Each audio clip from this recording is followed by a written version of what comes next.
also for inviting me to present and also engage with colleagues here at the discussion. And yeah, you mentioned it, there was maybe a little bit of overlap. I hope we haven't lost anything in the reshuffling process.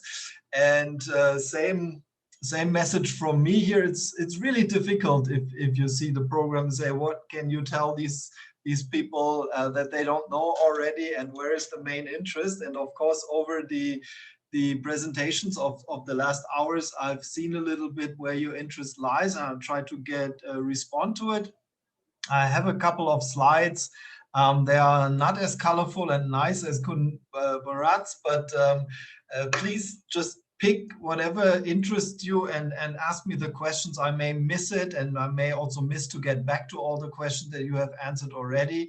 But I think we can address all this in the question and answer. I do try to share my screen now and hope it works.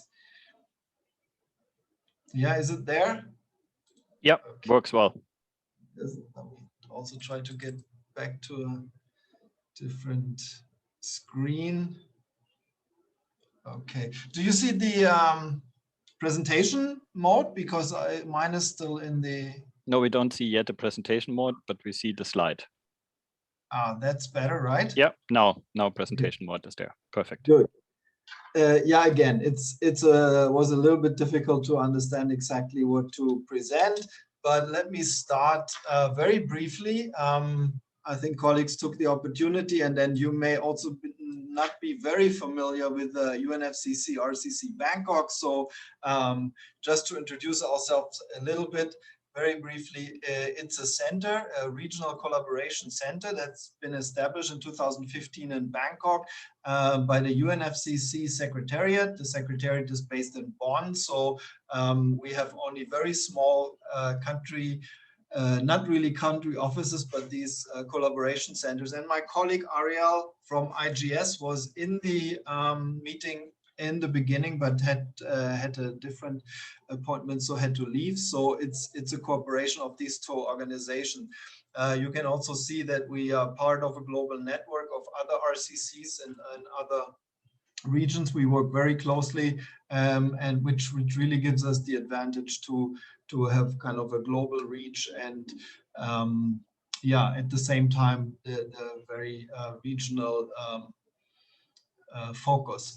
So and I also happy to share the second aspect here. So we really started our operations in 2015, set up to spread the benefits of the clean development mechanism. So that's the CDM, that was the carbon mechanism established under the Kyoto Protocol, and I think it's been mentioned today already, and I'll definitely get back to it. Yeah, and honestly, the last 2-3 years, or maybe even the last 5-6 years, were a little bit difficult for the Kyoto, for the CDM.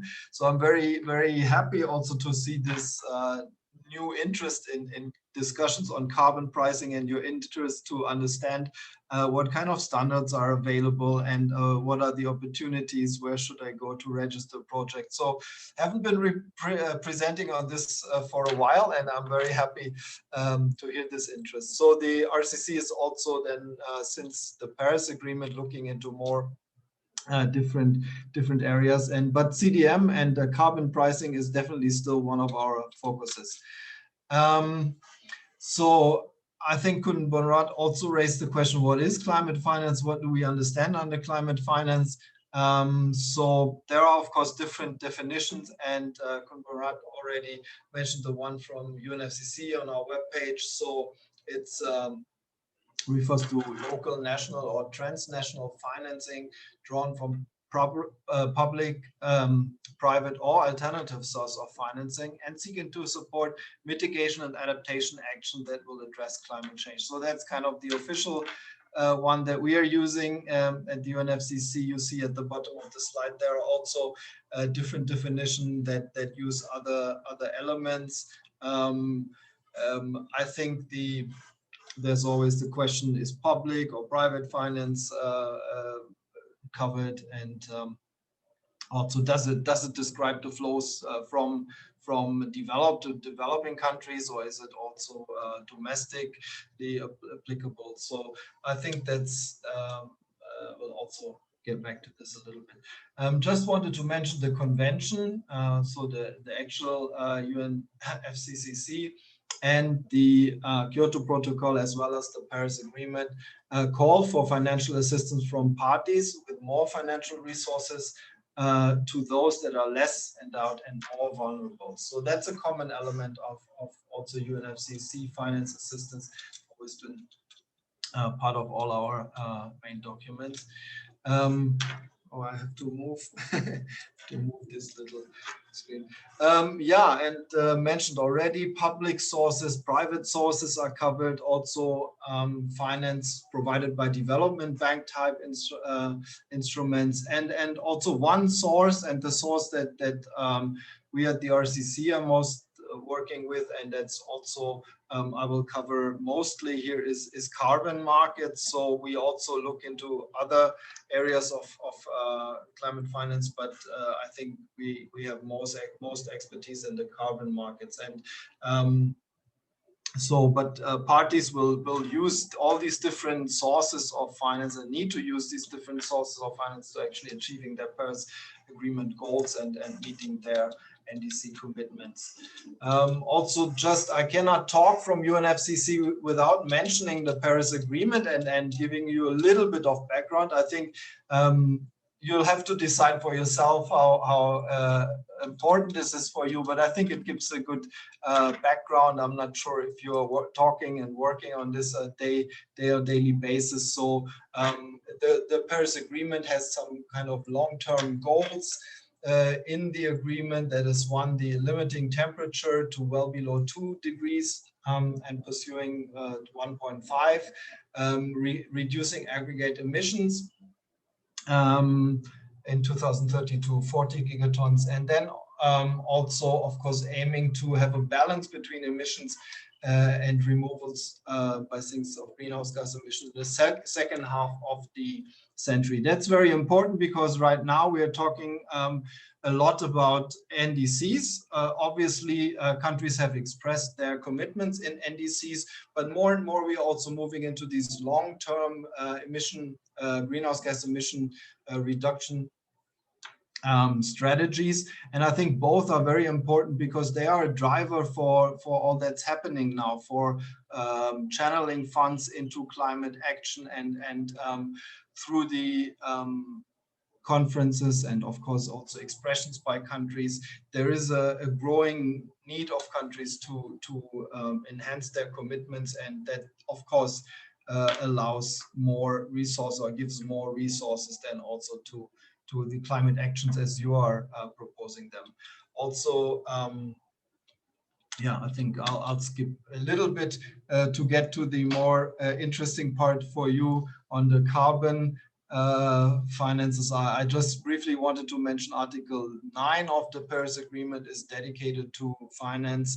If you want to look it up, it gives a little bit of the agreed elements here. I think important, the balance between adaptation mitigation. I think that's not always been the case. There's always been much more resources going into adaptation, and of course also still the continued needs from developed countries to mobilize additional climate finance into developing countries. Also, a significant role of public funds has been mentioned, but I think we all know that the transformation that is needed needs a lot of also private sector investments. So public funds should be wisely used also to incentivize more resources and financial resources from private investors. Just wanted to, no, I'll skip that. That's some of our work that we are doing. Just want to mention, by the second half of the year, we're also working very closely with ASEAN countries on climate finance access strategies, and are planning some investment catalyst roundtables. So that's, I think, where it gets more interesting than again for private sector, and we'll be helping countries also establishing and building project pipelines for these investment catalyst roundtables. So that's also very interesting then again for private sector. Moving to Article 6, which as you can see here, is actually the article of the Paris Agreement that highlights the role of carbon markets. So countries have recognized that they would like to voluntarily use corporations to help each other in achieving their national determined contributions, their NDCs, and thereby allowing higher ambition. So again, the idea is that we can use carbon markets either, and you can see this maybe in the next slide. There are different mechanisms under Article 6. There are bilateral mechanisms between countries, and there's also a mechanism that follows what we know as the CDM. But of course, really the idea is using the markets to allow higher ambition, also contribute to mitigation as well as sustainable development. That's also been the case for the CDM, maybe not always very much emphasized and very much focused on, but that's certainly, and that's certainly one of the very important elements. So as I mentioned, there are the 2.6 and 2.4 mechanisms. And as the CDM, it's a voluntary mechanism. It should allow low-cost mitigation. It should also help in technology transfer and financing low-carbon technologies, and also sustainable development. As you may know, or not, but I'd like to mention that this is one of the remaining articles that's under negotiation in the upcoming COP. So we will have the next big climate conference coming in Glasgow in November this year. And Article 6, while I can already present, and I'm doing it, the elements of this article, it really remains to be seen how countries want to use it, how they define it, how they work on the elements. And of course, that's also very important then for the next mechanism. The CDM is coming to an end. So actually, we have 3 more years left for issuing CRs and possibly if countries are allowed to register new projects, but then we need to move into the new mechanism.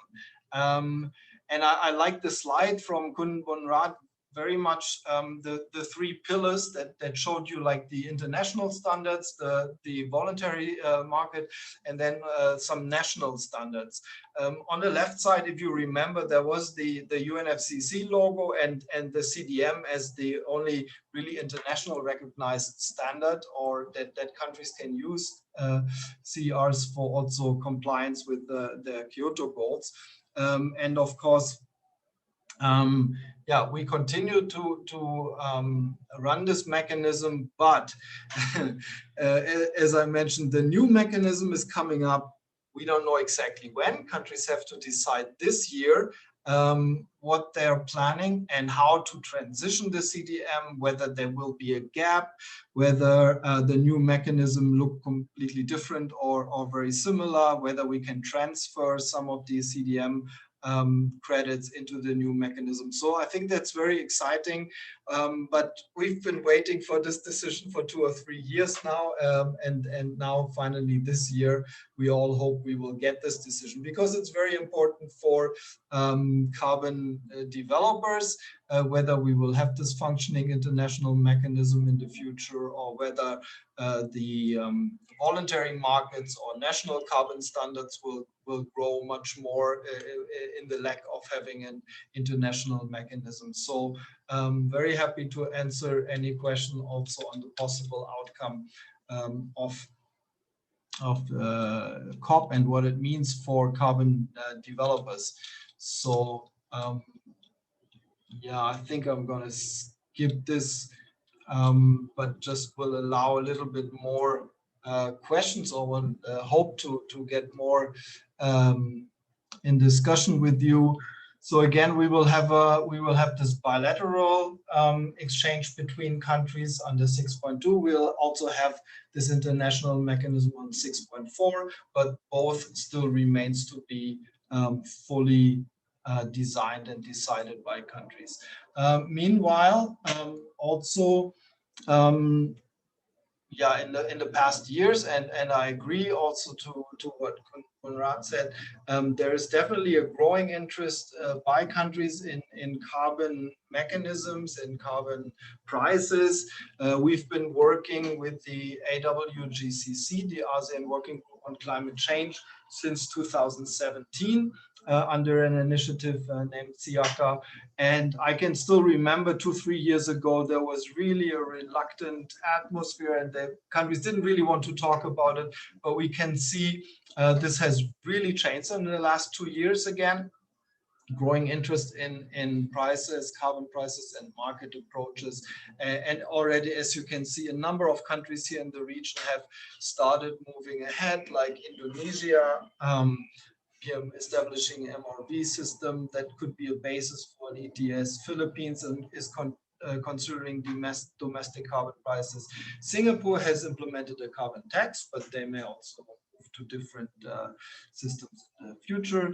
Thailand, you heard a lot about Thailand already. So at the moment, working on voluntary basis, but also interested in future developments of these systems, and then Vietnam also developing pilot crediting mechanisms. So for the remaining time of this year and probably next year, we will concentrate on capacity building for countries, but obviously also to market stakeholders and developers like you, hopefully also together with the countries and the ASEAN, we will also hope to get stakeholders engaged and learn more about markets and prices. Yeah, the demand has been a question in your question already a couple of times. Where does the demand come from, and what can we do? Where should we register? So again, internationally, it's kind of difficult at the moment because the CDM is at its end. The executive board still accepts submissions of new projects, but it's all a little bit pending on the decision at the end of this year at COP. Then we are also CRs. That's the credits from the CDM can also be used under in the carbon market. So initially it's a compliance instrument, but the credits can also be used under. So we have a platform, for example, where we allow projects to register or to launch their to showcase their projects and then sell the credits. And I think there was a question, where does the price come from? What is the demand supply side? And also with the different standards, there are different prices. So we notice on this platform, we have really a broad range from, I'd say, 50 cents US dollar to maybe $12, depending on the project type, depending on actually interest of buyers. I mean, this is a market situation. If you have an interesting product, for example, a project that has a lot of co-benefits and that's unique, and maybe also there's a buyer in the country where you implement it, you may achieve higher prices. And then these kind of international credits are also used for this voluntary offsetting. On the other hand, you may have a situation, as also been mentioned already, if you register with the national system, you may be limited to really sell it on the national market and to national stakeholders. So that could be a disadvantage.